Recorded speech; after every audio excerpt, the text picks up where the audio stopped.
Have you thought this through? No way will that work. Are you sure? Is there any money in that? You'll never make any money doing that. How are you going to pay the mortgage?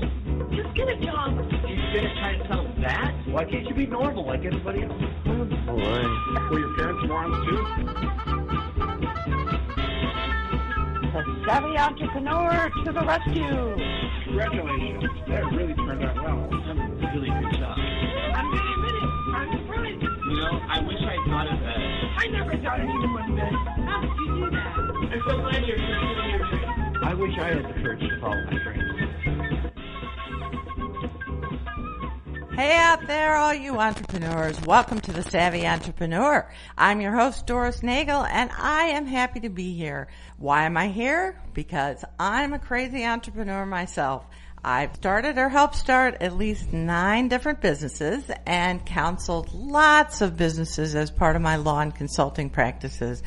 And I wish I could tell you I've made no mistakes, but that would be flat out a lie because I have made plenty. So my passion here at the Savvy Entrepreneur is to help find resources and share stories to inspire entrepreneurs and would-be entrepreneurs. If you would like to be a guest on the show, you've got an issue or a challenge, just want to call and shoot the breeze, you can email me anytime, dnagel, N-A-G-E-L, at lakesradio.org. The show will be better for your input, I promise. So without further ado, I'd like to introduce our topic and our guest for this morning.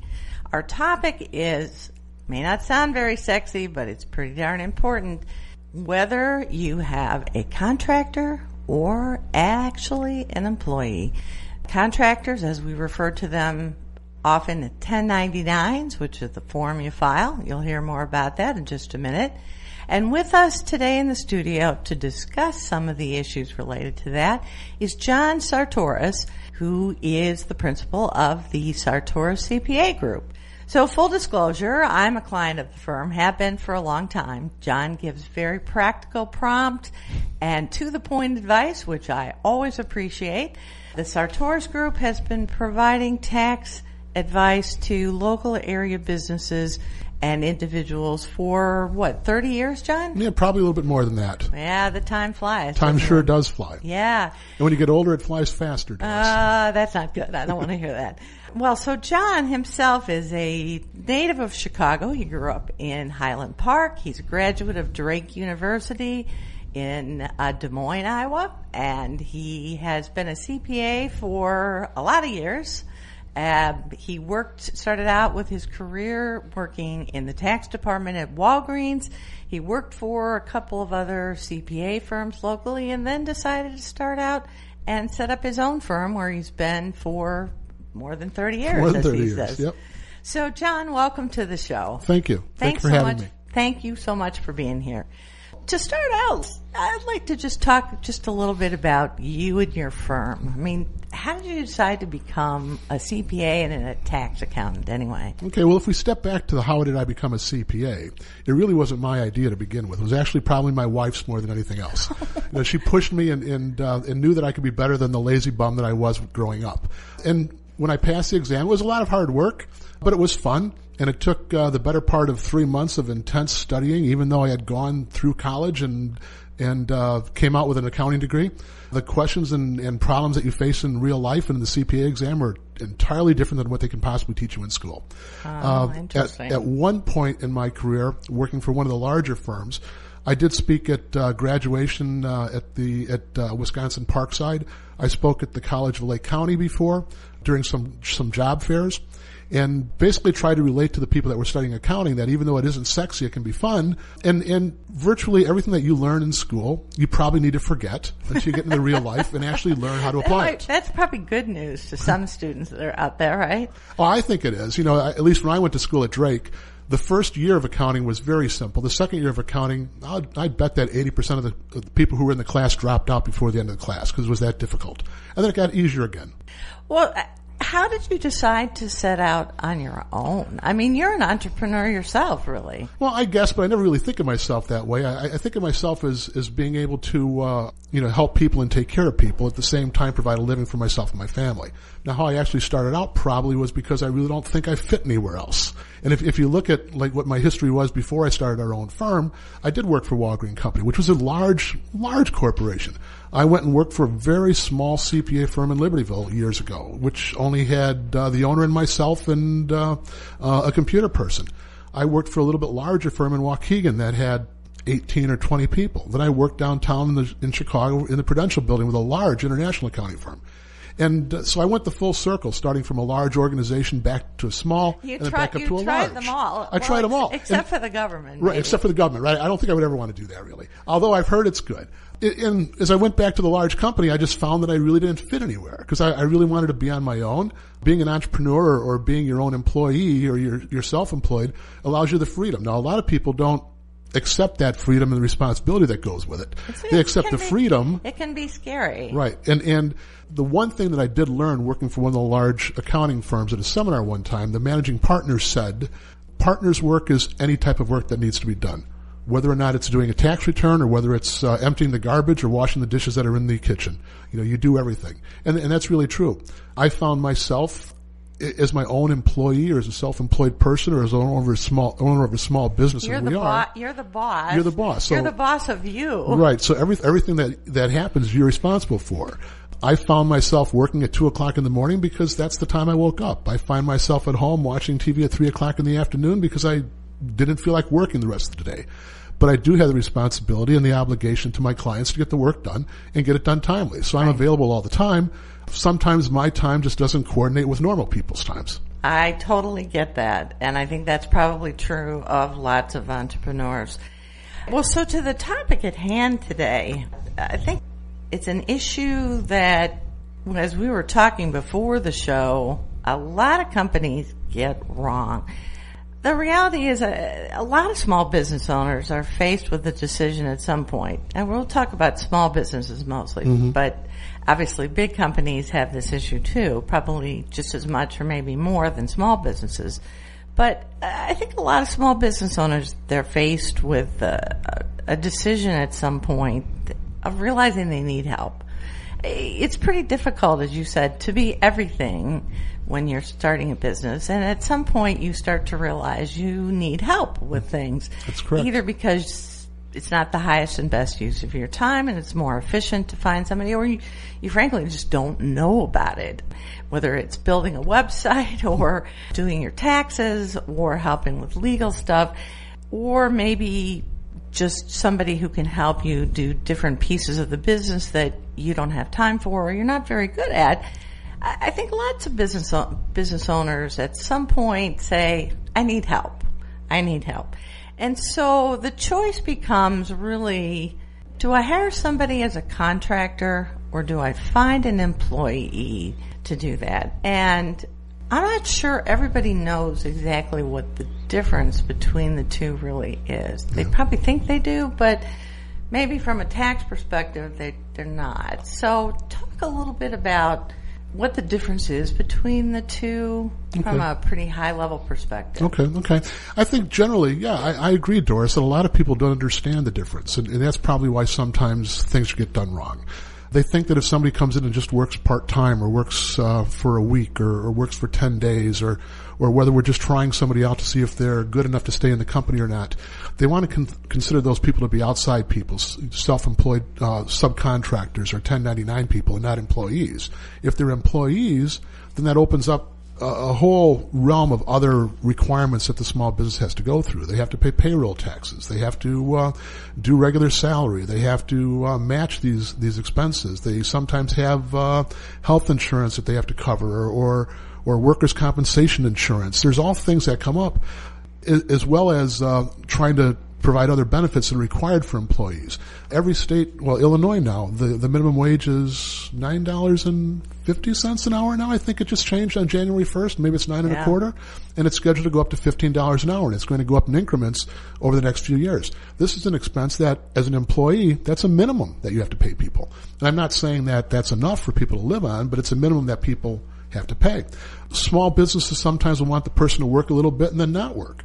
Or the employee or the individual might want to work on a more consistent basis. So generally, a lot of people don't understand that anybody who works for you that you control, that you tell when to come in, that you tell how much you're going to pay, that you pay them on a regular basis, that you have them do work in a manner that you want, that you have them work for you using your tools or your computers or your desk, you provide an office space for them or some place to sit, they're going to be employees, or at least the governments are going to think that they're employees because you control them. And that's probably the overriding factor of anything. You control them. An employee, at least in Illinois is a no-fault fire and hire state. So if you were dissatisfied with your employee, you could theoretically fire that employee. The employee could leave if he doesn't want to work there and get a job someplace else. But the reality, if he's a subcontractor, a 1099 person, as the word subcontract says, there should be a contract, and this contract is a requirement. This contract is an obligation. This contract may run over a period of time, and generally the job that's required in that contract isn't finished until that contract has finished, whether the job is done or whether the time has elapsed. So you really don't have the ability to fire somebody in a contract where you do with an employee. Interesting. Well, I think there are a lot of benefits clearly to employers. You alluded to some of them.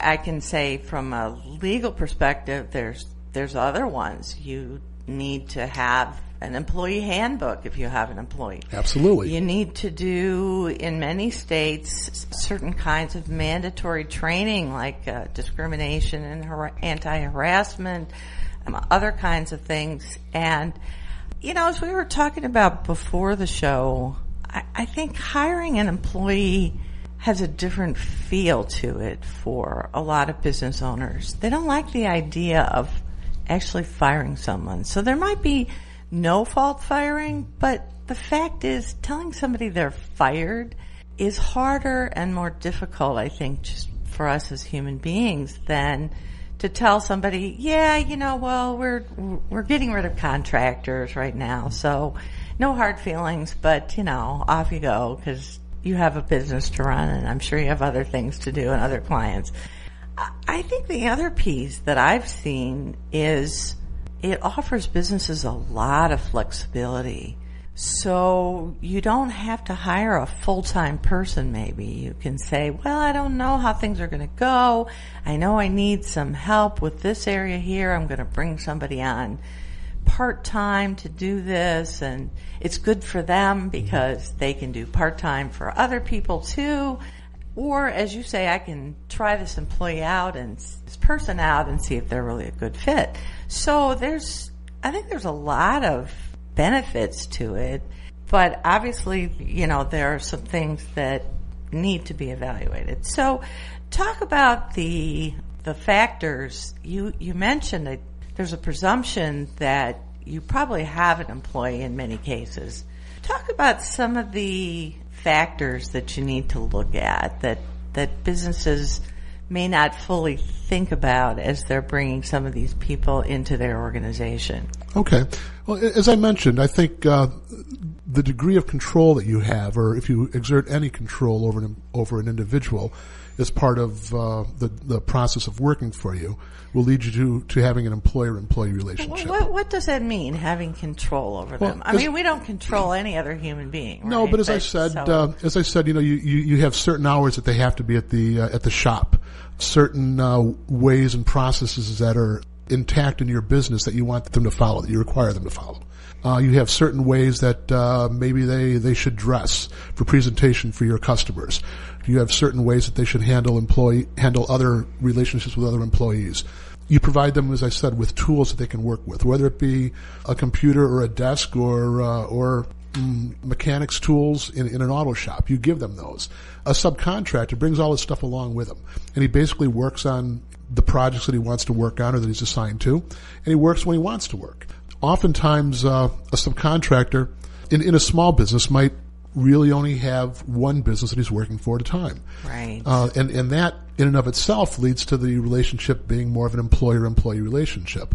Like in my business, if I have, let's say if I have 800 tax returns that we do during the course of the year, whether they be business or personal, I'm working for more than one person. I'm working for 800 people. Right. So it's very doubtful that any one of these people has control over me, or the relationship is that tight, that I would be an employee of theirs. On the other hand, if I were to hire somebody to come into our office, even if this person came in during tax season only and worked only certain hours that were convenient for him and picked up tax returns that I had there that needed to be done and worked on whichever ones he wanted to work on, I think he'd still be classified as an employee because he's going to be working on my computers. He's going to be using my tax software. He'll use the people in my office to accumulate and assemble the tax returns that need to go out the door. He'll follow Right. the processes Right. that So he's you've following, right. He'll follow the established, so process. there's consistency in how the tax returns are done. Right. So even though he might think that he's working his own hours, he's working his own however long he wants to work, and even if I were to compensate him as a percentage of what he did as opposed to on an hourly basis, he's still going to be considered an employee of mine, at least by the governments. And you never know when that's going to happen. You never know if it's going to happen. I think that a lot of small businesses, one, they don't really know the difference or know that most people would be employees. They aren't even aware that they have to do anything to have an employee. Yeah. And, the risks, I think, there's something that we can get into later on, the risks of not doing it right can be extreme. Yeah. Well, before we will talk about that, and I think that's really important because the consequences can be pretty eye-popping. Let's go back, though. You were talking about their different tests. So that's the control. You talked about the control test. What are some of the others? Well, one of the other things is the extent of personal services that somebody might provide. If they're providing a personal service to your customers, or if like I said before, if they're doing things in a certain way to benefit your customers, then that's something that you've established, that you've set up. That is essentially another control issue, but it's another way that they would be considered to be employees. So give an example or two of that, maybe. Well, boy, it's difficult to say on an individual basis. In our business, let's say, or if you're working in a mechanic shop or in an auto repair shop, how courteous you are to the customers that come in.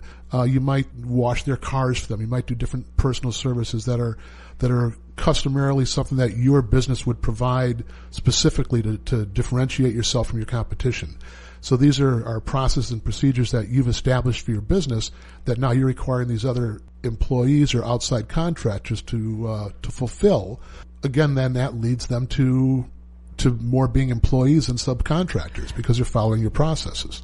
Is that what they refer to as the ordinary course of business for a business? Yeah, I would think that could be generally called the ordinary course of business, how you normally operate and the procedures that you follow. So I think the classic example that I was reading about is, let's say you hire somebody to paint your office and you're a bank, let's say.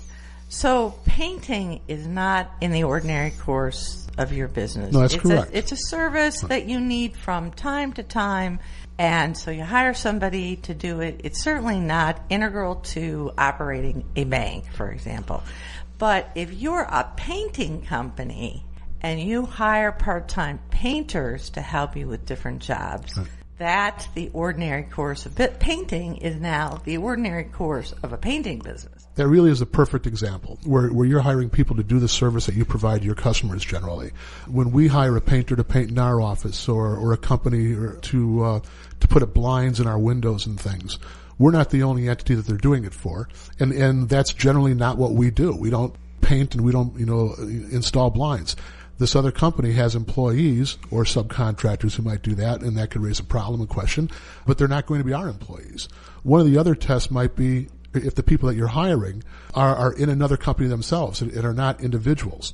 If they have employees, if they have other customers, if they're working for 30 or 40 different people on a regular basis, then they can't possibly be your employee. Yeah. They're their own employee. They're Right. outside contractors. It's Well, another test. and I think your business example is probably a pretty perfect one, actually, because let's say you have a software business and you need your taxes done. Well, having your taxes done by a firm like yours is not really, it only happens maybe once a year or maybe 4 times a year. You help them file various forms that they need to file, but it's not a recurring part of the business. And as you say, you have maybe 800 clients, and so, it's pretty difficult for anybody to claim that the Sartoris CPA Group is actually an employee of this software company because it's a small business expense in the scheme of things,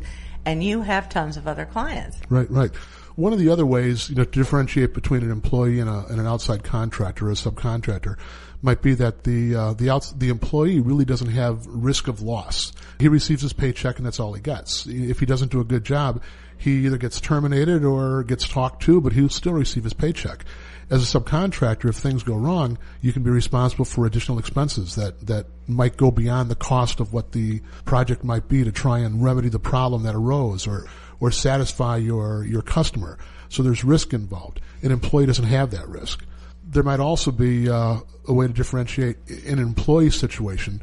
If somebody comes in as an outside service person or a subcontractor to you, and you pay them on a regular basis, and you pay them on an hourly rate, then that really constitutes an employee because employees are paid that way.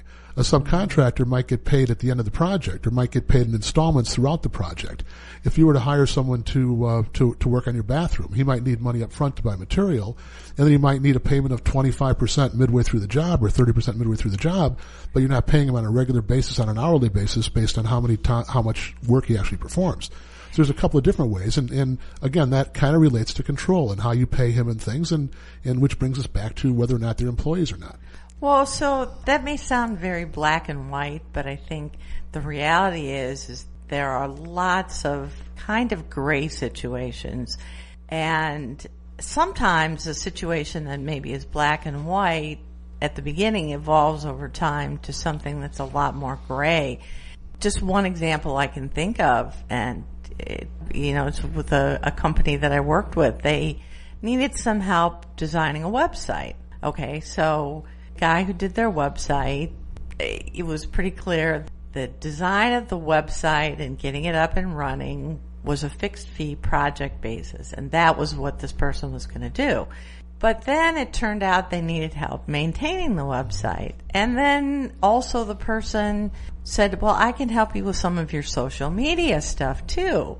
And before you know it, this person now was billing the company on an hourly basis, and it was a large percentage of what this person's monthly income was. Right. So at that point, is that person an employee, or are they still a contractor? Yeah, well, as you said, that's kind of a gray area. But I think the more involved that person gets with the company, the more it looks like an employee relationship. Now, in a situation like that, if that person who's working as a subcontractor incorporates their business or has other employees or has other clients that they do spend time on, it's entirely possible for one person in a group to provide a lot of services to one individual client. I've provided services to some clients of ours that are a lot more, either in an hourly basis or just a responsibility basis, than I do for other clients. And just because I spend more time with one client than I do with another client doesn't make me an employee of that one big client, because I do have other clients that I work for. One of the things that might differentiate also is that if the business that I have or that I purport to have really is a business. If I have business cards, if I advertise, if I am on social media, if I have an office, as opposed to working out of my home, those things might give issue to me being a legitimate outside contractor for this person. Yeah. So even if I do spend a lot of time working on one particular customer, if I hold myself out to be available to the public, I think that also leads to me being a subcontractor, not an employee. Yeah. Well, I think it's pretty dependent on the circumstances. It absolutely is dependent on the circumstances. As you alluded to. And, of course, we have to do the disclaimer here. As a tax advisor and a lawyer, we're not providing tax or legal advice, but I think it's often a blend of tax analysis and legal analysis.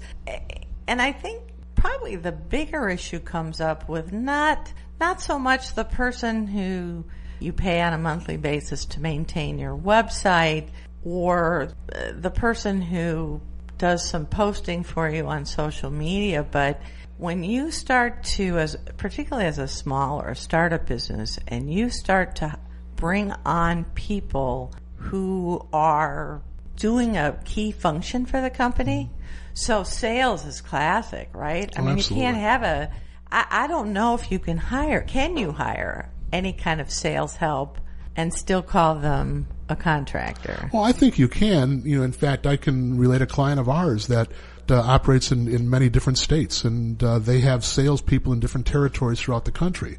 And these salespeople have their own businesses, and they represent other businesses as well as the company that I represent.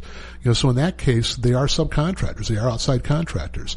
They visit the clients, over a particular area. They try and solicit work. They work the hours that they want to work. They get compensated based on how productive they are, not on an hourly basis. And they do work for other people besides my particular client. Right. So it is possible for an outside salesperson to be a subcontractor. So it's unlikely for somebody locally, I think, promoting it that way. Well, and that's perfect segue. I was going to ask about the other extreme, which is a small company is looking for some sales help. You've got a guy who's between jobs and he says, sure, I'll help you be your part-time salesperson. He gets a business card because, of course, as a salesperson, you're thinking that makes him look more like part of the company, so he has more legitimacy when he goes out to the customers. You tell him, here's the company computer. I think computers, at least in my experience, are really challenging for employers because yes, it'd be nice for them to provide their own equipment, but there's so much in terms of software and data security that employers are thinking about today. And so you give him an email address, a company email address, so he seems like he's really part of the company. And I think at that point you may very well have yourself an employee. Yeah, I agree with you. I think at that point you have yourself an employee. And he may not want to think of himself as an employee, or he might, depending on his particular situation. And maybe we should talk about this. One of the benefits of being an outside person instead of an employee, particularly has to relate to the new tax law that changed a couple of years ago in 2018. Generally, a lot of people who have been employees or were salespeople that were employees would be allowed to write off certain expenses that they had. Yeah. Now those their expenses, car, for example. Their car, for example, absolutely. That's a pretty sweet It's a big one, right. And now as an employee, as a W-2 employee of a company, you can't write off that expense any longer. Yeah. But if you're a self-employed person, my $1,000 a month Beamer lease is no longer deductible. Right. What a bummer. That's why my car only costs me $100 a month. No, but you're absolutely right. Now, if I were not an employee and were my own business and were a subcontractor, I would include my income on a form on the tax return called a Schedule C. And then I would be able to write off my business expenses associated with that. Now, whether or not I would legitimately be entitled to do that, because the question of whether or not I'm really an employee or a subcontractor, that's an issue for another time or a topic for another discussion, whether you're doing it right or not. But there are reasons that outside person might want to continue to be an outside person. It does give you, as you alluded to, in your own situation, a certain amount of freedom to be able to say, I'm not coming here Tuesday to your office. I have to take my child to the doctor, right. Or I want to go to my child's softball tournament, or I have something else I want to do, and Tuesday's my day to do that. Right. And that's okay. Right. And, as you said, if you want to do that, if you want to take the time off, if you want that freedom, and if you have a project that you're required to perform and complete, and you have that project has a deadline date of a month from now, you know that you've got to perform and get that project done a month from now. It doesn't matter whether you do it today or whether you're doing it tomorrow, as long as you meet the obligations of that deadline. Right. Whereas as an employer, as somebody working, for a company, again, if we talk about social media, where you're posting regular commentary on Twitter or on Facebook or any of the social media sites that might be out there now, you're probably going to be working on that all throughout the day, posting things. Again, You're working all day. You're working for that person. You're an employee in that situation. Yeah. So how common do you think the mischaracterization is? I personally have seen a whole lot of it. Small companies, even really big companies. I think that the misclassification is a lot. There's a lot of misclassification. And you say small companies and big companies. I think primarily we're talking about small companies at this broadcast, but large companies too. I can relate another story of a client that was working for a large company in web design or computer related subjects like that, and was let go from that company. and he's hooked on with another large company, a publicly traded company, but they don't want to pay him as an employee. Right. They'll pay him as a subcontractor. So he's gone out and established a corporation on his own, and we're going to go through the process of properly filing tax returns, of doing payroll tax returns, of getting workers' comp insurance, of doing everything right to legitimize that company, his company, and treat him as a separate business. Now, he'll hold himself out for other companies as well, but primarily he'll probably be working for this large company.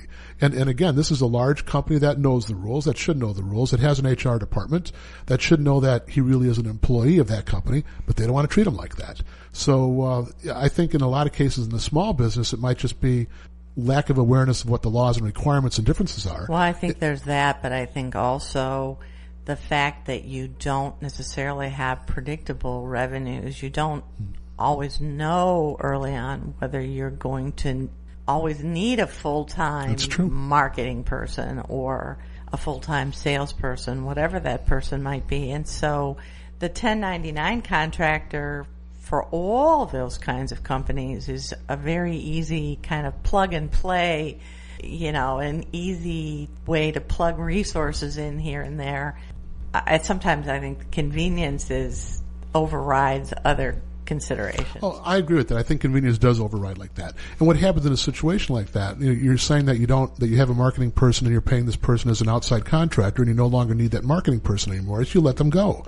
What's the first thing that people would do or should do or could do when they're terminated from a job? They go to the unemployment department and they collect unemployment benefits. Well, but that's a key difference between an employee and a contractor, is that if you're an employee and you're terminated, you can go to the unemployment office and make a claim for unemployment compensation.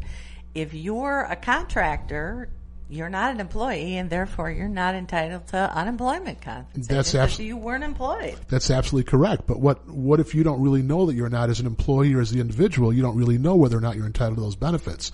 So you just go to the unemployment office.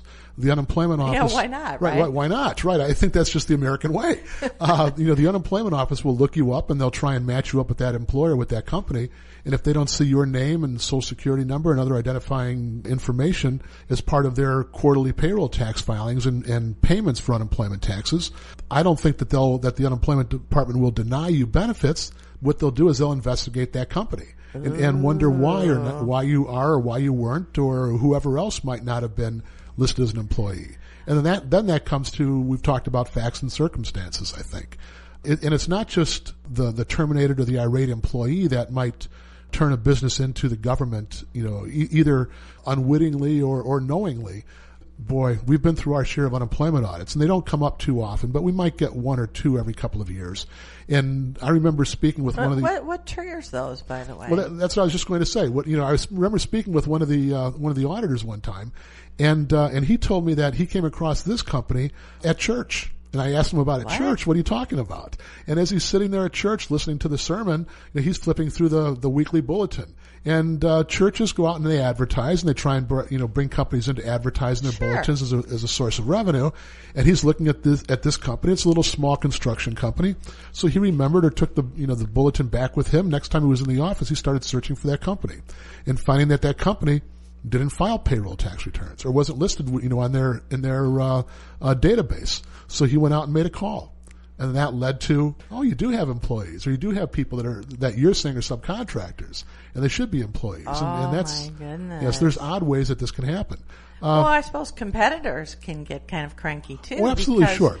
Because when you think about it, if you're characterizing the people who do the work for your company as a contractor, you're not paying all those benefits that you're talking about. Maybe you're not paying them minimum wage because you don't have to. Maybe you're not paying their payroll taxes or their unemployment taxes, but your competitor is trying hard to comply with all that stuff, and they're incurring all those costs. So, they might, I suppose. Oh, no, absolutely. It could be the competitors, right? Because, they might look at you and think that you have an unfair advantage because you can charge if you're doing construction work, for example, you can charge a lower hourly rate because you don't have all those overhead costs. Not that you shouldn't have those overhead costs, but you don't. Right. And they might look at jobs that they just can't get, either because they are trying to do things properly, and it could be their own fault. They might not be as efficient as you in your operation. It could also be looking at, similarly, you could look at the differences between whether you're a unionized shop or a non-union shop, because there's benefits that union employees receive over and above what a non-union shop might be. And that leads to cost competition. So it could be situations like that. I think in a lot of cases, whenever these situations come out, or whether you're under audit for something like this, or whether an audit does come out because of you, I think you have to probably put over in the column of dumb luck more than anything else. I don't think I hope people listening process that.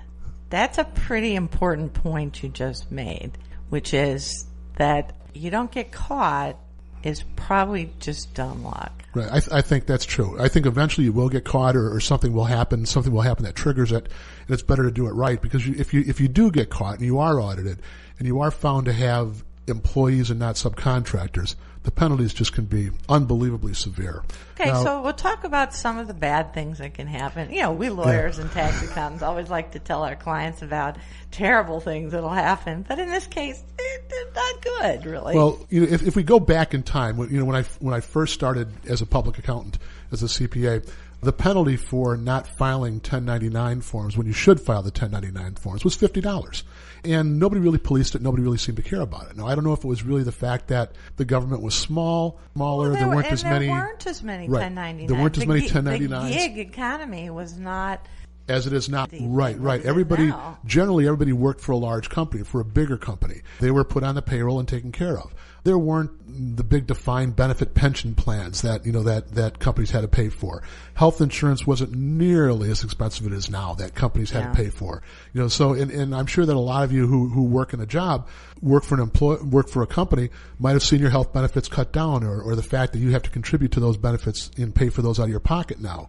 Or maybe been eliminated completely, where if we're talking 20 or 30 years ago, having health insurance at your employer was just common. Everybody got it. I think that's true for a lot of people who decide to try to do work as an independent contractor, is they suddenly have visibility to some of those kinds of costs, and it can be pretty eye-popping. Oh, right. Before we were actually on the broadcast, I mentioned to Doris, my son who works for a local school district.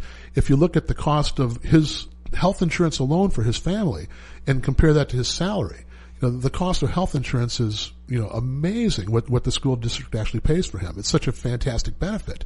Now, I'm sure it's a nice plan. I'm sure he's got a lot of benefits in that plan. I'm sure it's a better health plan that I have than myself. But still, it's part of his compensation that he doesn't necessarily, he probably thinks about it, but a lot of people don't think about it, because you're brought up thinking that it's something that you should be entitled to. And nowadays, you're really not entitled to. I had done just a little quick research before the show, and the statistics that are out there about what the salary benefit ratio is. Mm-hmm. Salary oftentimes is only somewhere, one study said 62 something percent, another one was 68%. So, take kind of a midpoint, 67%. That means that when you have an employee, you're working in a company as an employee, you get a W-2, get a paycheck, that a third of your compensation on average is benefits. It doesn't even show up in your compensation. It's just a benefit for you. It's something that you're getting that you're not paying tax on. Right, but it's a cost to the company. It's a cost to the company, to the employer. And it's something you lose out on and need to think about when you're on your own. When you're on your own, because it's not just about, if I got this as a person with a salary, and so then I'm going to get this because that's on an hourly basis my salary, you're shortchanging yourself by a third. Absolutely. I want to step back a little bit again, because sometimes when I'm in a conversation I kind of wander. I think it's part of just my old mentality. And I think it's of all the knowledge that you have built up. Thank you, but I don't know. Maybe it's just a lot of things trying to come out at the same time. All trying to get away from me. You know what I mean? Trying to run away from me. Let me say that. We're talking about penalties and things, and how back in the day it was a small penalty to pay, a small price to pay for not doing a 1099. Nowadays, let me try and read something of what I've seen. Not only do you have the issue about having to do the 1099 form and prepare it and send it to the government and give a copy to your subcontractor, there's a due date in which you you have to do that. That has to be done by January 31st of each year. Now, in order to start that process...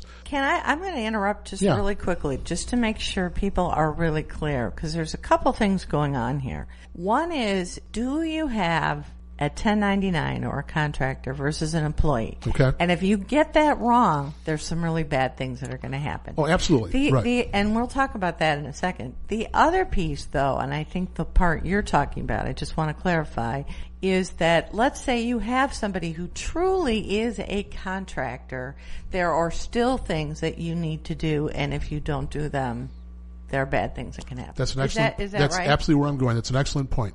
And just like an employee, when you receive the W-2, your employer has to give it to you by January 31st. They're supposed to do that at least. Similarly, if you're an outside contractor and you're a 1099 person, they have to give you this form and file it with the government by January 31st again. And if you don't do that as an employer, as a company, the penalties can be severe for not doing that. In other words, when I do a project for somebody and they ask me to fill out, a W-9? It's a W-9, right? It's different than a W-4. Or a W-4. A W-4 is the employee. A W-9 is for the subcontractor. Right. So when I'm doing a project for a company, if they ask me to fill out a W-9 form, that's a good thing. That means they're doing what they're supposed to do. They're trying to do it right, absolutely. And that W-9 form will ask a couple of questions. Obviously, it asks your name and address and identification number. And your tax. And your tax ID. Right, your tax ID if you have one. And that's an indicator in a lot of cases as to whether or not you are an employee or a subcontractor or not, or an individual or a business. Most businesses have identification numbers, have business identification numbers. It's not required. In certain circumstances it is, but in a lot of cases it's not. But that W-9 form will also ask, are you a sole proprietor, which means you're an individual working? Are you an LLC or a partnership, or are you a corporation? What type of corporation are you? So that W-9 form in which you disclose to your employer or company that you're working for, you tell them what type of entity you are. And if you say you're an employee, or if you say that you're a sole proprietor, an individual, then not that it's wrong, because you can be an outside person and not be a corporation or an LLC. I think that the steps to validate that are some of the things that we've talked about. Determining whether or not these circumstances on a factual basis really apply and you are an employee or a subcontractor.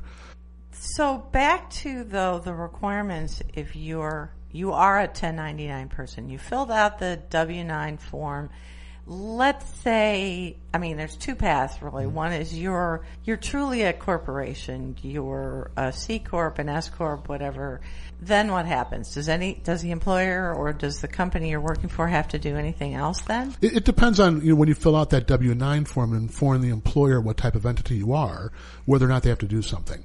The requirements is that if you pay an individual $600 or more during the course of the year for personal services that they provide, whether these services are, building a web page or doing a tax return for you, or providing any other type of service, and I'm saying not selling a product to you, providing a service, then you have to do a 1099 for that person.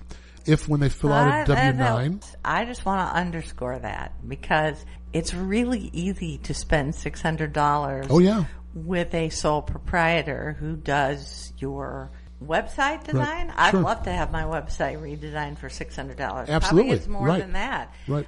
And that amount has not changed in years. It's been $600. Right. So virtually anybody that you bring into work, you're going to pay more than $600 for. Correct. So I just wanted to underscore that point, because that's a pretty low threshold. It's a very low threshold. So let's say you pay them more than $600. Then what?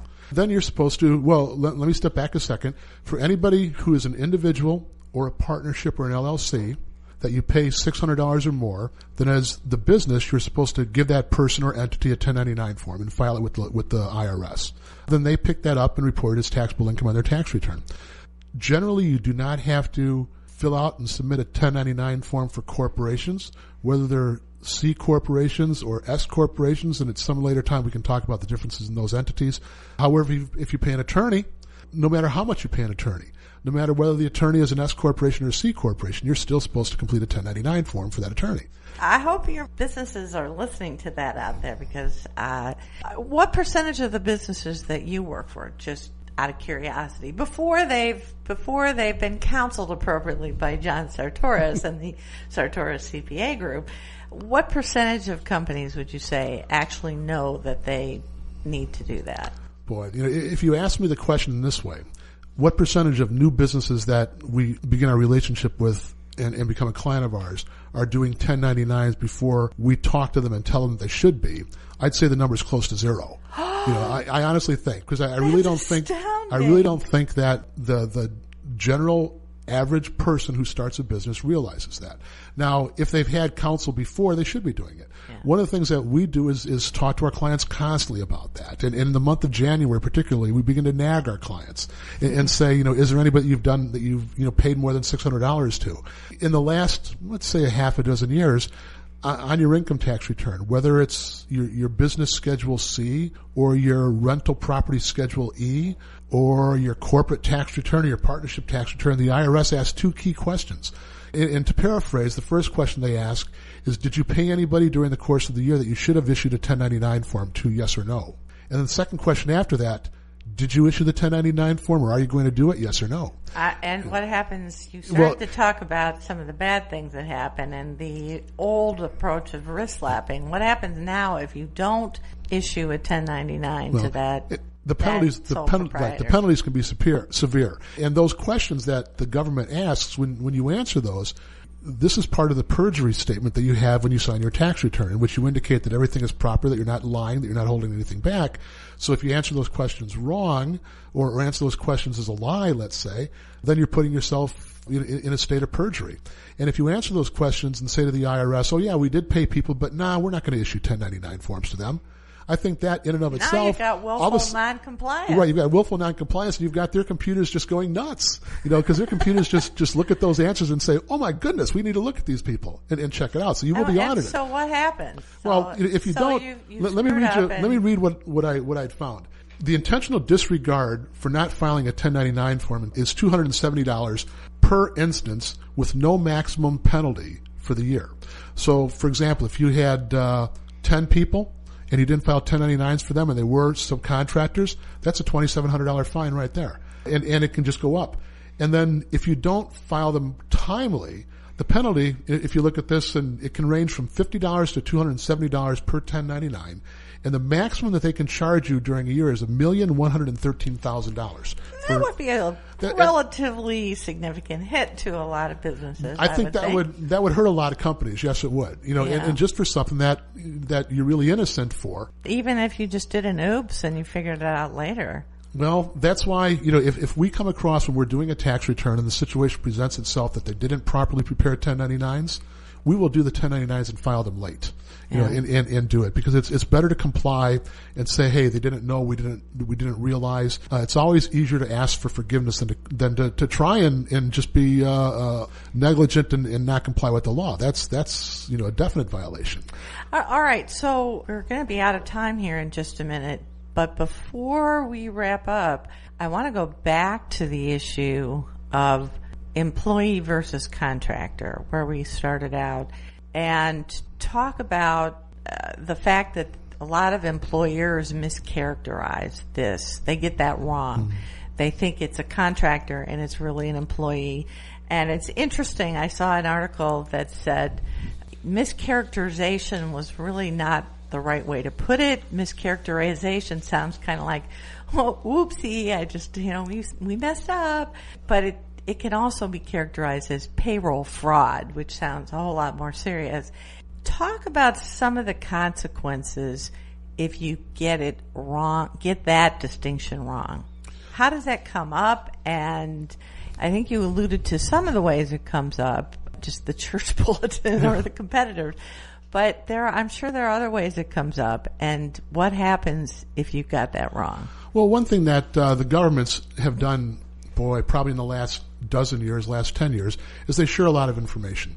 The Internal Revenue Service shares information with the state of Illinois. The state of Illinois shares back with internal revenue, and all the states share the same information, particularly local states around here. I think that if fraud comes up and you haven't filed these payroll tax returns properly, or even in the situation if you are filing tax returns and not paying the proper payroll taxes, you can be assessed 100% penalty in which you're responsible for not only paying the payroll taxes, but the penalty can be 100% or more of what the payroll taxes should have been. Wow. So again, it can be, if you've got somebody who's been around for 5 or 6 years, who's been working kind of sort of full time, that could be a lot. It could be a lot. And that's why, one of the issues that we probably should talk about in the last few minutes that we have here is, you do have the ability, if you think you're doing things wrong, if you've been issuing 1099s to these employees and they really are to these people and they really are employees and should be on your payroll, there's a voluntary compliance process that you can go through with the IRS in which you could say to the IRS, oh, hey man, I just found out that I'm doing things wrong. These people are really employees. And you could essentially confess to the IRS and try and get it right. Now, is that a good idea? Well, as much as I would like to say no, it probably is a good idea because one of the benefits of this is you're going to be doing it right. And if you open yourself up to the IRS and express the problem that's occurred and file the proper forms and disclose the information, everything that you've done in the past, they will not audit you for anything related to that. They will come in. It could be huge. They will come in and they will accept a 10% of the tax payment that should have been required instead of the entire tax payment that should be required. And they won't charge you penalties and interest on that money. Wow. So if you want to do it right and want to get yourself on the right step, that's a process that you should undertake or should at least look into doing. Do a lot of companies do that? No, surprisingly no, because I don't think a lot of companies realize that it's out there. Ah. Yeah, and as we talked about, I think a lot of companies don't realize that they're really doing anything wrong.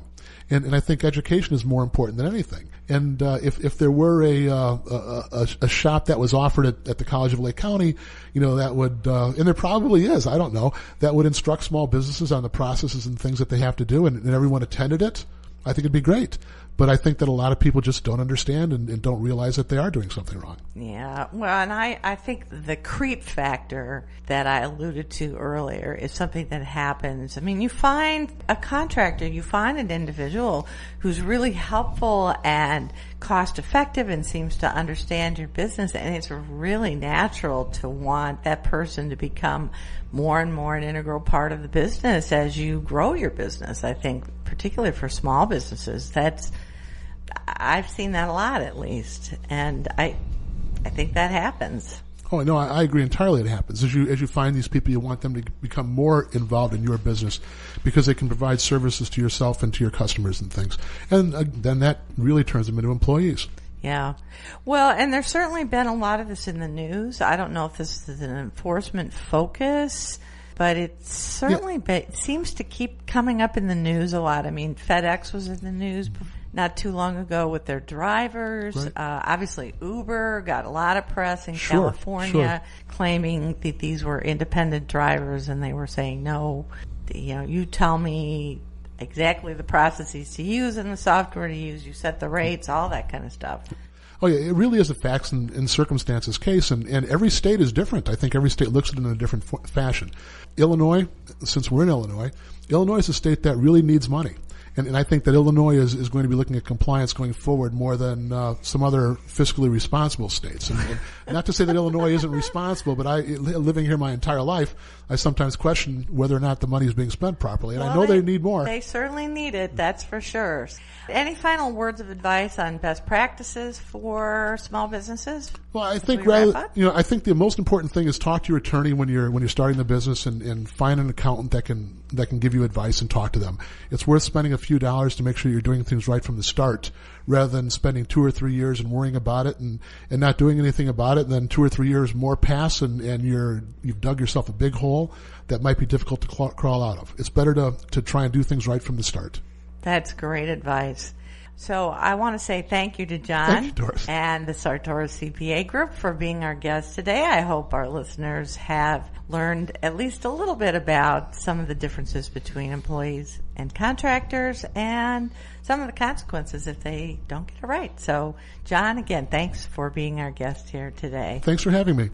So, folks can learn more about this issue by visiting my website at www.globalocityservices.com or my legal website, forsythialaw.com. You can also visit John's website. John, your website? My website is sartoriscpagroup.com. All right. So be sure to join us next week when our guest will be Marcia McVicker and Mickey York. They are the co-principals of a company called Aaron Solutions. Their business that they've started, Aaron Solutions, runs errands of all sorts for busy individuals, and they have some great stories to tell. They'll share their successes and they'll share some of the challenges. I promise it will be a great listen. So be sure to join us next week. And until then, folks, I'm Doris Nagel with The Savvy Entrepreneur, wishing all of you entrepreneurs out there happy entrepreneuring.